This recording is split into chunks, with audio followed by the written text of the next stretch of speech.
السلام علیکم، T V today کے ساتھ میں ہوں فہد شہزادہ۔ ہیڈ لائنز آپ جان چکے، بلیٹن کا آغاز کریں گے اور سب سے پہلے آپ کو بتائیں کہ ٹرمپ نے ایران کے پک ایکس ماؤنٹین جوہری مرکز کو نشانہ بنانے کی دھمکی دے دی ہے۔ امریکی صدر ڈونلڈ ٹرمپ نے کہا ہے کہ ایران کے خلاف امریکی فوجی کارروائیاں مزید 2 سے 3 ہفتے جاری رہ سکتی ہیں۔ قدامت پسند ریڈیو میزبان ہیو ہیوٹ کو انٹرویو میں ٹرمپ نے ایران کے انتہائی محفوظ جوہری مرکز کوہ کولانگ کازلا جیسے پک ایکس ماؤنٹین بھی کہا جاتا ہے کو ممکنہ ہدف قرار دیا ہے۔ امریکی صدر ڈونلڈ ٹرمپ نے کہا ہے کہ ہم پک ایکس ماؤنٹین کو تباہ کر دیں گے۔ ایرانیوں سے کہہ دیں تیار رہیں، وہ اس کے بارے میں کچھ نہیں کہہ سکتے۔ واضح رہے کہ یہ جوہری تنصیب ایران کے وسیع علاقے میں زاگرس پہاڑی سلسلے کے اندر سرنگوں میں قائم انتہائی مضبوط اور محفوظ مرکز سمجھی جاتی ہے۔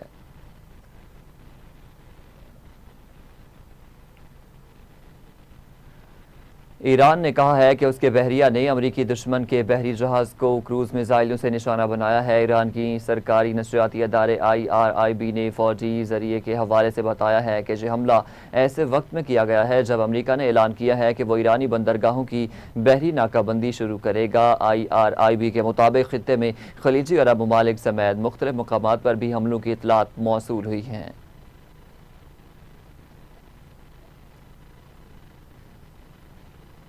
امریکہ نے ایران پر مسلسل تیسرے روز فضائی حملے شروع کر دیے ہیں۔ بندر عباس، بوشہر، قشم کیش اور رابو میں موسا میں دھماکوں کی آوازیں سنی گئی ہیں۔ امریکی سینٹرل کمانڈ نے اعلان کیا ہے کہ صدر ڈونلڈ ٹرمپ کی ہدایت پر امریکی افواج نے مقامی وقت کے مطابق ایران کے خلاف مسلسل تیسرے روز فضائی حملوں کا آغاز کیا ہے۔ سینٹ کام نے سوشل میڈیا پر جاری بیان میں کہا کہ یہ حملے ایرانی افواج پر بھاری قیمت عائد کرنے اور ان کی صلاحیت کو کمزور بنانے کے لیے جاری رہے ہیں، جس کے ذریعے وہ آبنائے ہرمز میں اور تجارتی بحری جہازوں کو نشانہ بنا سکتے ہیں۔ امریکی فوج کے مطابق یہ کارروائیاں خطے میں بحری تجارت کے تحفظ اور ایران کی عسکری صلاحیت کو محدود کرنے کے مقصد سے جاری رہیں گی۔ بعد میں امریکی سینٹرل کمانڈ نے کہا کہ امریکی افواج نے ایرانی فوجی اہداف پر نئے حملے مکمل کر لیے ہیں۔ ایران کے ساحلی دفاعی نظاموں، میزائل، ڈرونز اور بحری تنصیبات کو نشانہ بنایا گیا ہے۔ سینٹ کام کے مطابق ایران میں بوشہر، چابہار، جسک، کونارک، ابو موسا اور بندر عباس کو نشانہ بنایا گیا ہے۔ اس وقت 50,000 سے زائد امریکی فوجی مشرقی وسطی میں تعینات ہیں۔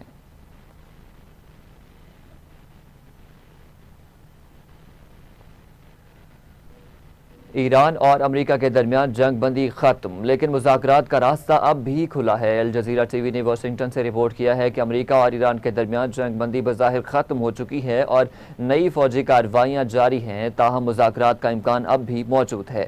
رپورٹس کے مطابق امریکی صدر ڈونلڈ ٹرمپ مسلسل یہ موقف دہرا رہے ہیں کہ ایرانی فوجی صلاحیت کو شدید نقصان پہنچایا جا چکا ہے، لیکن جب ان سے پوچھا جائے کہ کیا ایران کے ساتھ مزید مذاکرات کا امکان ختم ہو گیا ہے تو ٹرمپ واضح طور پر کہا تھا کہ وہ کبھی اس نتیجے پر نہیں پہنچیں گے۔ صدر ٹرمپ کے لیے مذاکرات کا راستہ اب بھی کھلا ہے، چاہے میدان میں حملے جاری کیوں نہ ہوں۔ امریکہ کی ترجیح یہ ہے کہ مذاکرات کا تصور برقرار رہے، کیونکہ امریکی انتظامیہ اب بھی چاہتی ہے کہ بات چیت آگے بڑھے اور آخر کار کسی معاہدے تک پہنچا جا سکے۔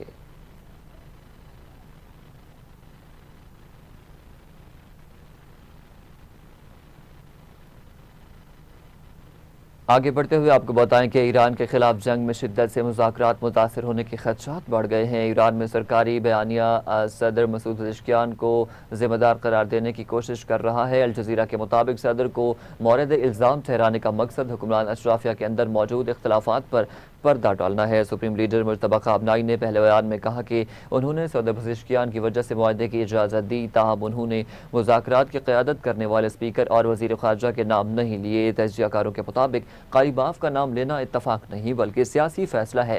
تہران میں معاہدے کے فوائد اور نقصانات کو الگ الگ دیکھا گیا ہے۔ معاہدہ کامیاب ہوا تو کریڈٹ قاری باف کو ملے گا، ناکامی پر ذمہ داری پزشکیان پر عائد ہوگی۔ رپورٹ کے مطابق یہ معاہدہ طاقتور اتحاد نے تیار کیا جسے فوجی کمپلیکس کہا جاتا ہے۔ اس میں انقلابی گارڈز، سیکیورٹی ادارے اور مذہبی اور انقلابی مالیاتی ادارے شامل ہیں۔ اس اتحاد کے اندر بھی 2 اہم دھڑے موجود ہیں، ایک تکنیکی اور معاشی سوچ رکھنے والا دھڑا جس کی نمائندگی محمد باقر کالیباف کرتے ہیں، دوسرا سخت گیر دھڑا جو مفاہمت کو خطرہ تصور کرتا ہے۔ صدر پزشکیان کو طاقتور حلقوں نے اسی لیے منتخب کیا کیونکہ ان کے پاس کسی طاقت کا مرکز موجود نہیں ہے۔ سابق صدور کے برعکس وہ طاقت کے اصل مراکز کے لیے خطرہ نہیں بن سکتے۔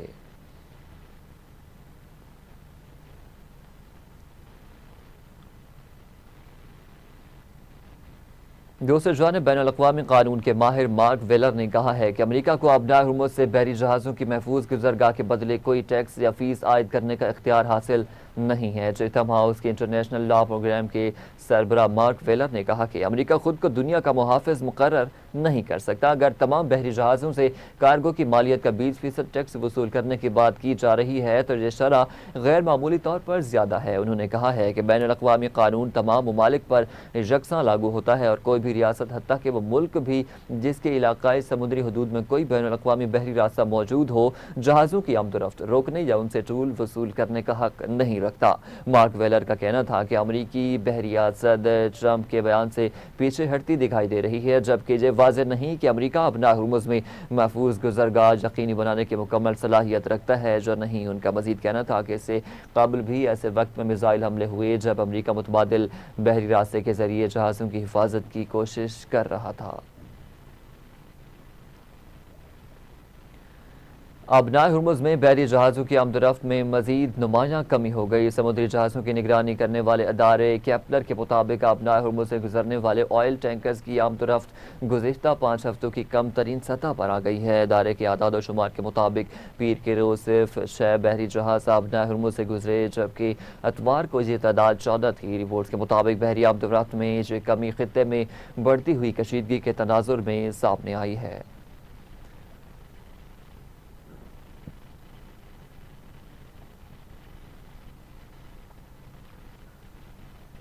دوسری جانب متحدہ عرب امارات میں امریکی سفارت خانے نے 15 جولائی تک قونصلر سروسز منسوخ کرنے کا اعلان کر دیا ہے۔ دبئی میں امریکی قونصل خانے میں بھی 15 جولائی تک قونصلر سروسز متاثر ہوں گی۔ امریکی سفارت خانے کے مطابق علاقائی سیکیورٹی صورتحال کے باعث فیصلہ کیا گیا ہے۔ امارات سے غیر ہنگامی امریکی سرکاری عملے کو باہر منتقل کر دیا ہے۔ معمول کی تمام امریکی ویزا سروسز تا حکم ثانی معطل رہے گی۔ ہنگامی قونصلر خدمات ای میل کے ذریعے فراہم کی جائیں گی۔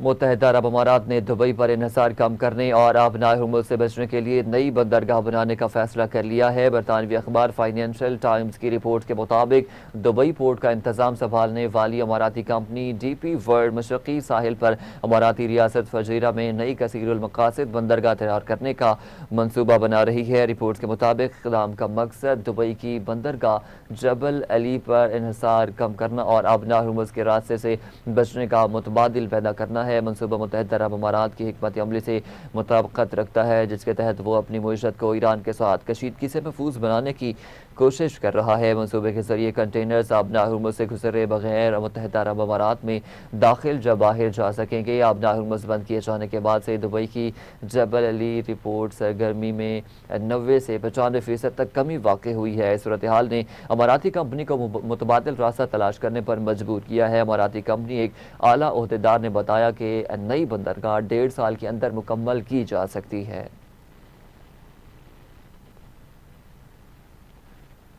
امریکی اخبار نیو یارک ٹائم نے سابق ایرانی صدر محمود احمد نژاد پر الزام لگایا ہے کہ وہ ایران میں اسرائیل کے رجیم چینج منصوبے کا حصہ تھے۔ نیو یارک ٹائم نے امریکی حکام اور دیگر ذرائع کے حوالے سے دعویٰ کیا ہے کہ ایران میں رجیم چینج کے کئی سالوں پر محیط منصوبے کے تحت اسرائیل نے احمدی نژاد کو دوبارہ اقتدار میں لانے کی کوشش کی، حالانکہ سابق صدر کے طور پر ان کی شہرت اسرائیل مخالف اور ہولوکاسٹ سے انکار کرنے والے ایرانی رہنما کی تھی۔ محمود احمد 2005 سے 2013 تک ایران کے صدر رہے اور اس دوران انہوں نے امریکہ اور اسرائیل پر سخت تنقید کی اور ایران نے جوہری پروگرام پر بھی پیش رفت کی ہے۔ موساد کے سربراہ ڈیوڈ برنیا خود احمدی نژاد کو اقتدار دلانے کی کوشش کی نگرانی کر رہے ہیں۔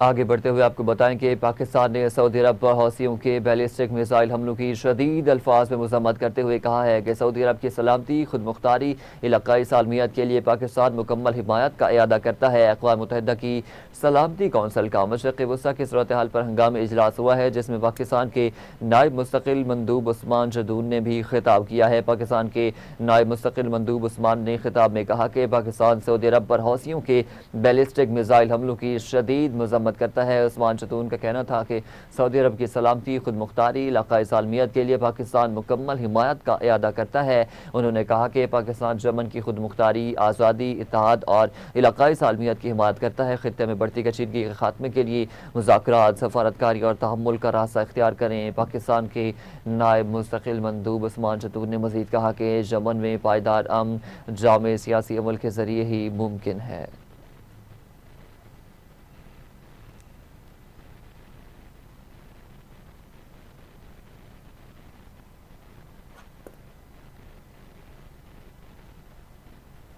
And an inclusive political settlement. Mr. President, the Yemeni people have endured years of conflict, displacement, economic hardship, food insecurity, and the collapse of essential services. Any further escalation risks undermining prospects for peace and deepening the suffering of civilians. Pakistan reiterates its strong condemnation of the continued arbitrary detention of UN, humanitarian personnel, and diplomatic staff, as well as the unlawful seizure of UN premises and assets by the Houthis. These actions contravene international law and undermine humanitarian work.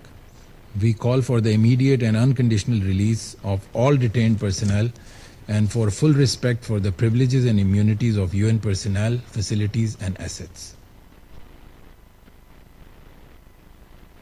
We also reaffirm our unwavering commitment to the sovereignty, independence, unity, and territorial integrity of Yemen, consistent with the purposes and principles of the UN Charter and international law.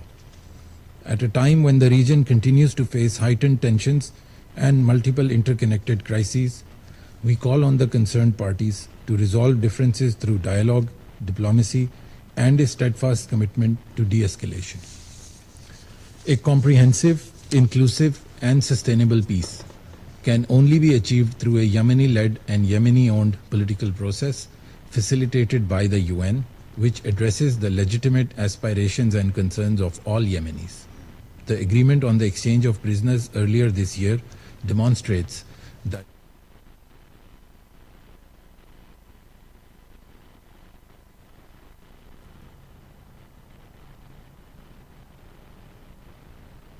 جہاں پر وقت ہوا ایک short break کا، ہمارے ساتھ رہیے۔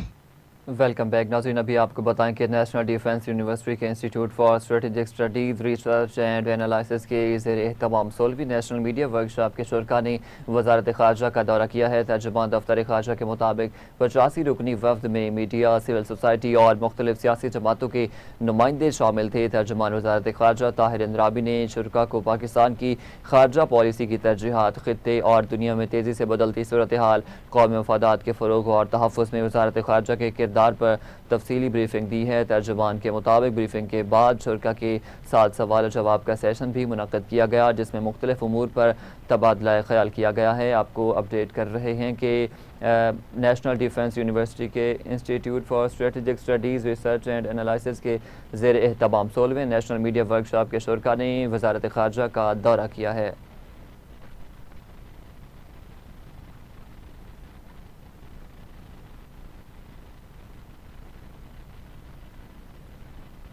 وزیر دفاع خواجہ محمد آصف نے مولانا فضل الرحمان کے بیان کو اخلاقی بے حسی قرار دے دیا۔ وزیر دفاع خواجہ محمد آصف نے سوشل میڈیا پوسٹ میں کہا کہ فوج کی قربانیوں کو تنخواہ سے جوڑنا مناسب نہیں ہے۔ کوئی صرف تنخواہ کے لیے جان قربان نہیں کرتا، قربانی نظریے اور وطن سے وفاداری کے لیے ہوتی ہے۔ خواجہ محمد آصف نے کہا کہ ایسے وقت میں شہداء کی قربانیوں پر سوال اٹھانا مناسب نہیں۔ شہداء کی قربانیوں کا احترام قومی ذمہ داری ہے۔ وزیر مملکت بلائے اوورسیز پاکستانیز اون چودھری نے مولانا فضل الرحمان کے بیان پر رد عمل دے دیا۔ اون چودھری نے مولانا فضل الرحمان سے شہداء کے لواحقین اور پوری قوم سے معافی مانگنے کا مطالبہ کیا ہے۔ انہوں نے کہا ہے کہ شہادت تنخواہ سے نہیں، حب الوطنی، ایمان اور جذبہ قربانی سے ملتی ہے۔ انہوں نے کہا کہ پاک فوج کے جوان وطن کی خاطر اپنی جانوں کا نذرانہ پیش کرتے ہیں، پوری قوم کو ان پر فخر ہے۔ مولانا فضل الرحمان کا بیان شہداء اور ان کے اہل خانہ کی توہین ہے۔ وزیر مملکت کا مزید کہنا تھا کہ پاک فوج اور اس کے شہداء کی قربانیوں کی بدولت پاکستان کو پوری دنیا میں عزت ملی۔ ہم نے اپنے شہداء پر فخر ہے، انہیں ان کی قربانی کی وجہ سے آج پوری قوم امن اور سکون کی زندگی گزار رہی ہے۔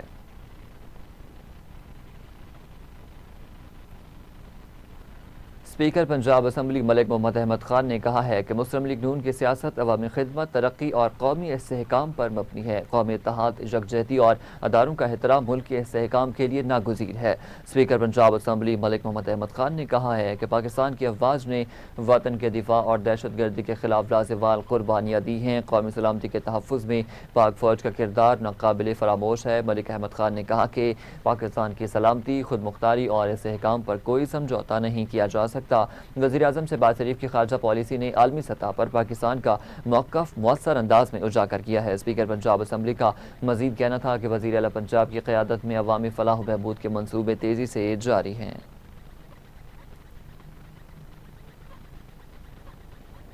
وزیر اعلیٰ پنجاب نے Maryam Nawaz centre of academic leadership pilot project کی منظوری دے دی ہے۔ وزیر اعلیٰ پنجاب مریم نواز شریف کی زیر صدارت اجلاس ہوا ہے، جس میں پنجاب بھر میں ایچیسن اسکول کے مالک کے بوائز اور گرلز اسکول قائم کرنے کی بھی منظوری دی گئی ہے۔ منصوبے کے پہلے مرحلے میں لاہور کے وحدت روڈ پر طلباء کے لیے الگ الگ مریم Nawaz centre of academic leadership قائم کیے جائیں گے۔ ان کے مراکز میں جدید سپورٹس ہال، ہاکی اور کرکٹ اسٹیڈیم، گھڑ سواری کی سہولت اور سوئمنگ پول سمیت عالمی معیار کی تعلیمی اور کھیلوں کی سہولتیں فراہم کی جائیں گی۔ اجلاس کو بریفنگ میں بتایا گیا ہے کہ مریم Nawaz centre of academic leadership میں 5,000 طلباء اور طالبات داخلہ لے سکیں گے۔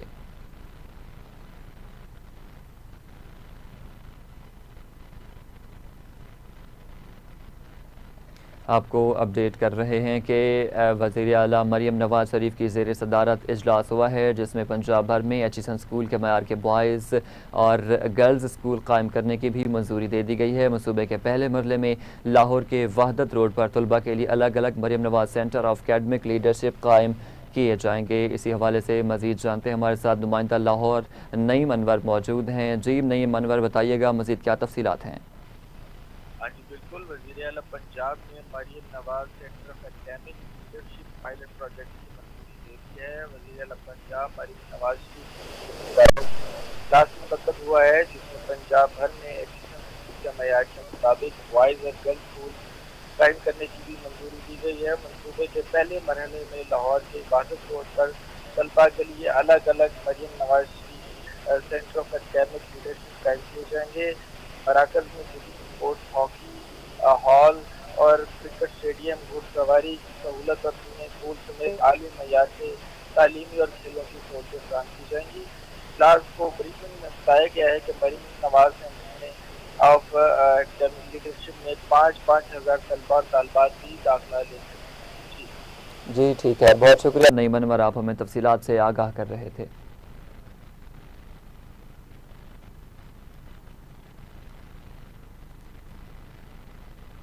آگے بڑھتے ہوئے آپ کو بتائیں کہ کوہاٹ میں بارش کے دوران کچے مکان کی چھت گر گئی ہے۔ ملبے تلے دب کر بچوں اور خواتین سمیت 11 افراد جاں بحق جبکہ 12 زخمی ہو گئے ہیں۔ پیر کو کوہاٹ کے نواحی پہاڑی گاؤں مالگن میں شدید بارش سے کچے مکان کی چھت گر گئی ہے۔ ریاست کے حکام کے مطابق واقعے میں ہلاکتوں کی تعداد 11 ہو گئی ہے۔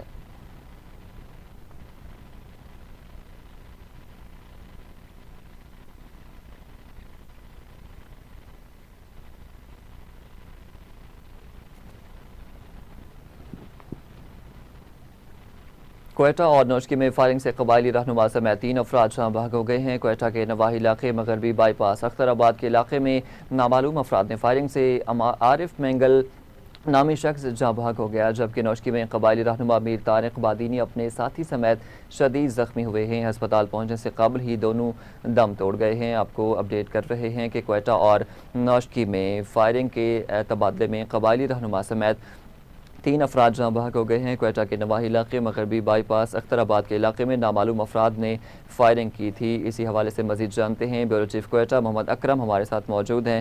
جی محمد اکرم، بتائیے گا مزید کیا تفصیلات ہیں؟ ہاں جی بالکل ایسا ہے، کوئٹہ اور بلوچستان کے علاقے نوشکی میں فائرنگ کی مختلف واقعات میں جو ہے قبائلی رہنما سمیت 3 افراد جاں بحق ہو گئے ہیں۔ جو اس حوالے سے ہمارے ساتھ معلومات شیئر کی گئی، اس کے مطابق بتایا جا رہا ہے کہ کوئٹہ کے نواحی علاقے مغربی بائی پاس اختر آباد کے علاقے میں نامعلوم مسلح افراد نے فائرنگ کر کے عارف مینگل نامی شخص کو جو ہے قتل کر دیا، جبکہ نوشکی میں قبائلی رہنما میر طارق بادینی اپنے ساتھی سمیت شدید زخمی ہو گئے۔ فائرنگ کے واقعے میں اسپتال پہنچنے کی قبل ہی جو ہے دونوں دم توڑ گئے۔ فائرنگ کے واقعات کے بعد ملزمان فرار، جن کی تلاش شروع کر دی گئی ہے۔ ترجمان BNP غلام نبی مری نے اس حوالے سے بتایا کہ مغربی بائی پاس کے قریب جو ہے جہاں بخش شخص جو ہے جس کے حوالے سے بتایا جا رہا ہے BNP کے رہنما لالا غفار مینگل کے بھائی ہیں اور عارف مینگل ہیں جن کا نام، اور ترجمان BNP نے یہ بھی بتایا کہ BNP کے ضلعی کونسلر عارف مینگل مغربی بائی پاس سے اپنے گھر کی جانب جا رہے تھے کہ نامعلوم مسلح افراد نے ان پر فائرنگ کی جس کی وجہ سے وہ زندگی بازی ہار گئے۔ جی ٹھیک ہے، بہت شکریہ محمد اکرم، آپ کا ہمیں تفصیلات بتا رہے تھے۔ لاہور پولیس کا قمار بازی کے نیٹ ورکس کے خلاف بڑے پیمانے پر کریک ڈاؤن، رواں مختلف کارروائیوں میں 1427 ملزمان گرفتار، 377 مقدمات درج کیے گئے ہیں۔ ترجمان لاہور پولیس کے مطابق گرفتار قمار بازوں سے 59 لاکھ روپے سے زائد کی داؤ پر لگی رقم برآمد کی گئی ہے۔ CCPO بلال صدیق کمیانہ نے کہا کہ قمار بازوں اور ان کے سہولت کاروں کے خلاف بلا امتیاز کارروائیاں جاری رہیں گی۔ سوشل کرائمز کی روک تھام کے لیے قمار بازی کے نیٹ ورکس کا مکمل خاتمہ ناگزیر ہے۔ جدید ٹیکنالوجی اور ہیومن انٹیلیجنس سے آن لائن گیمبلنگ اور قمار بازی کے اڈوں کے خلاف کارروائیوں میں تیزی لائی جائے گی۔ پاکستان اور جنوبی افریقہ کے ویمن انڈر 19 کرکٹ ٹیموں کے درمیان پہلا T20 میچ آج کراچی میں کھیلا جائے گا۔ میچ پاکستانی وقت کے مطابق شام 7 بجے شروع ہوگا۔ دونوں ٹیمیں جیت کے لیے پرعزم ہیں۔ گزشتہ روز پاک جنوب افریقی ویمن انڈر 19 ٹیموں کے درمیان 5 میچز پر مشتمل سیریز کی ٹرافی کی رونمائی بھی کر دی گئی تھی۔ دونوں ٹیموں کے کپتانوں نے ٹرافی کی رونمائی کی۔ پاکستان ٹیم کی کپتان فضا فیاض نے کہا کہ ینگ کھلاڑیوں کے لیے یہ سیریز بہت اہم ہے، سیریز میں اچھے نتائج کے لیے پرعزم ہے۔ جنوبی افریقی کپتان میکا فین فارسٹ کا کہنا تھا کہ اگر انہیں موقع ملے تو بابر اعظم اور شاہین آفریدی کو ملنا پسند کریں گی۔ پاکستان آ کر سیریز کھیلنے کی کافی خوشی ہے۔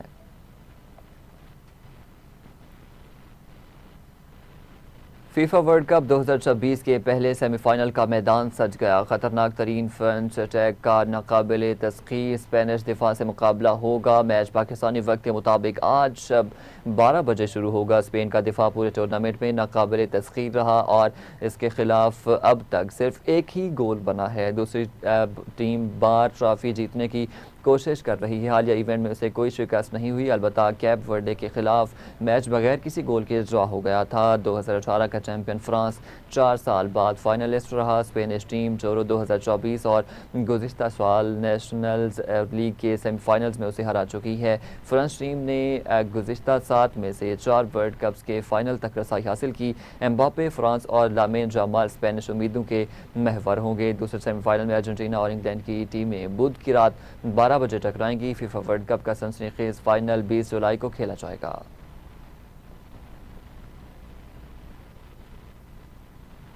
نیوز اسٹوڈیو سے فی الوقت اتنا ہی۔ مزید خبروں اور اپڈیٹس کے لیے دیکھتے رہیے TV ٹوڈے۔